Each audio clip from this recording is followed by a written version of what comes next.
Hey guys, it's Rob Sutton with Bike 198. Today we're taking a look at Strava, which is actually the online resource that we are using to upload all of our GPS coordinates and data from our rides.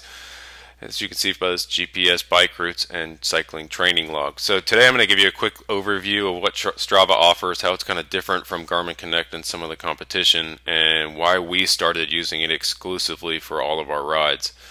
Right here you can see the homepage. Pretty simple layout. There's your logo. Let's take a look and dive inside. This is your overall profile, rider profile. Kind of gives you an overall view of what you've been doing weekly, monthly, as far as all your rides are uploaded. As you can see, there's a list, and it kind of shows you a nice bar graph. We've only been using this since January, and the weather has not allowed us to ride too often, as you can see, as most of the rides are uploaded in February. Over here to the right, you see your athlete stats specific to your profile. Our total distance at this time is, for this year, is 231 miles over 8 rides, with the longest ride being 80 miles. Max effort is 260 watts. Year-to-date stats 231. Kind of gives you just a nice little overview. My King of the Mountains, the bikes I've been using. One of the nice features about Strava actually is that you're able to upload different bike profiles. Attach those bike profile to ride profiles, and it lets you know how much you've been riding each bike and what exactly you were on. Like in this case, we have the specialized Stump Jumper Evo, which is one of the review bikes for Bike 198, as well as this Tarmac Pro and the Turner 5 Spot, which we use as our workhorse for reviewing components and gear. As we jump over into the ride profiles, as you can see, here's all of our uploaded rides to Strava. It kind of gives you a nice icon of the Google map, a couple little tidbits of information that you can see as kind of an overview. And then let's jump straight into a mountain biking ride. Rich Mountain is comprised of an area that includes Stanley Gap, Flat Creek, and Green Mountain. It's one of our winter rides as the place drains pretty easily, and it gets too hot in the summer to actually ride this area. So this is a good one that we kind of go to on a regular basis during the cold months. As you can see, it was an overall distance of 23.3 miles with elevation gain of just under 5,000 feet. Took us 5.5 hours with a moving time of 3:48. Average speed 6.1 with a max speed of 33.6. I was on the Turner 5 Spot. It was a group ride, and I was using a Garmin Edge 705 to actually record this ride. One of the coolest things about Strava actually is once you upload this, it does a couple things for you automatically. One, this average power of 132 watts, I don't have a power meter on my 5 Spot obviously, but it does do kind of a rough calculation of what your power was over the entire course of the ride, which is a pretty cool feature. How accurate that is or not, I'm not really sure, as I don't have any comparative data with a same ride to look against, but it's kind of a cool feature just to see. What this does is actually breaks down your segmented climbs. So you can see it's 6 detected climbs. We had a Cat 4, Cat 2, Cat 2, Cat 4, another 3 Cat 4s, and a Cat 2. And when you click on these detected climbs, it actually shows you where this was on the map, your start and end point. And if you come down here, it actually shows the elevation change and your performance on an elevation, power, and speed basis. Now, of course, if I would have had my heart rate monitor hooked up for this ride, there would have been another checkbox here to watch my heart rate as I went up the entire hill. But it detected all of the climbs on this ride, especially the big two, which is this Cat 2 and Cat 2 that are up and over the main Stanley Gap hill, as this is basically a loop out and back, as you can see. So you're able to kind of track this data over time, over specific rides, and see how you're doing and compare data back and forth, and it's just kind of interesting information to see. If you come down here to these tabs, it gives you the detected climbs, kind of an overview, and lets you see them. And then you can hit this tab here for best efforts. It splits it down into 10, 25, 30, and 1 minute increments and to show you your best efforts. Also down here in the drop down. So if you want to see what your best effort over a 10-minute span was, it'll actually show you on the map, and again map your statistics down here in the lower bar. So that was my best effort for 10 minutes. Our best effort for 30 minutes was obviously after the warm-up with the first big climb. So it just kind of breaks it all out for you. And then it allows you to easily share this on Facebook, Twitter, anywhere else you want to. But actually one of the coolest things about Strava that we can set up on the mountain biking side, it just wasn't set up on this ride yet, is the segments. So I'm going to switch over to the Roswell ride here for a minute.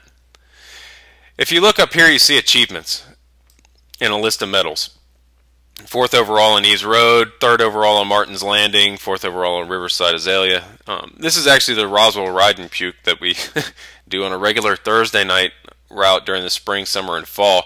But we went and rode this during a nice day a couple of weeks ago. And what this did was there are several people that ride this ride in our area and upload to Strava. So what someone did was set up segments. The Eves Road, Martin Landing Hill, Riverside Azalea, Waleo. There's several sections of this ride that everyone knows and kind of competes on with the regular ride. So whoever uploaded their ride and actually went down to this button to create a new segment named them. And when I uploaded my ride, it compared my ride data against everyone else's in the system and started ranking me within everyone else in the system. So as you can see, when we go to Eves Road, there it is. That's the Eves Road climb. And at this point in time, I'm 4th overall, which means I have some work to do. But it shows you down here in the bottom right-hand corner that my best effort was 5:52, because it's the only ride I've got uploaded. And Craig H. did it in 4:46, so that's my time to beat.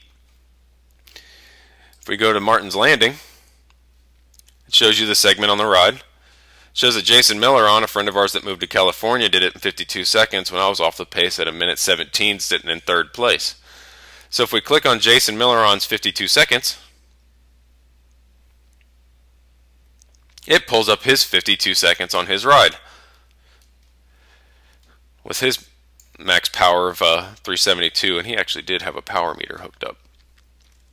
So it creates kind of a competition within riders, within the system, and within your friends. And you can use this data to just kind of have some fun within rides and really kind of compare back and forth, ride over ride, to see how you're doing. And as you can see, here's our leaders on how we're doing as far as in between each other and the King of the Mountain history. So that unique feature on its own really kind of separates Strava from the other GPS upload programs online, is that it really does kind of do all this automatically for you once it's set up. And you can see all that different information there. Another part of Strava that's pretty cool is it actually has this ride report program or section of it that I can enter in all the information from the ride.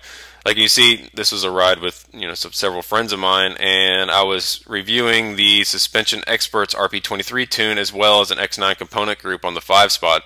So it allows me to keep notes on the ride that I can actually refer back to when doing reviews. But it also allows you to keep notes on the ride so you can remember exactly who you were with, what happened, if you had mechanicals or anything. You can keep track of it all there. So that is what the overall outlook of Strava looks like. It's a very clean interface, easy to use, fast loading, gives all the relevant information that you need. And then we'll jump over here to a South Forsyth recovery ride. We went out and did 30 miles, this kind of a recovery ride after one of the Stanley Gap rides.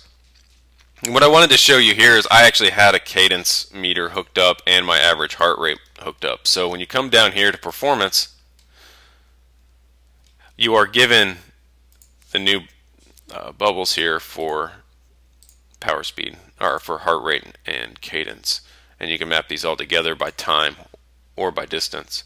Now obviously a graph looking like this, you can't read too much out of it. So if you were looking for specific heart rates at cadence, or at your cadence, you start getting rid of some of that and it's a little bit easier to read.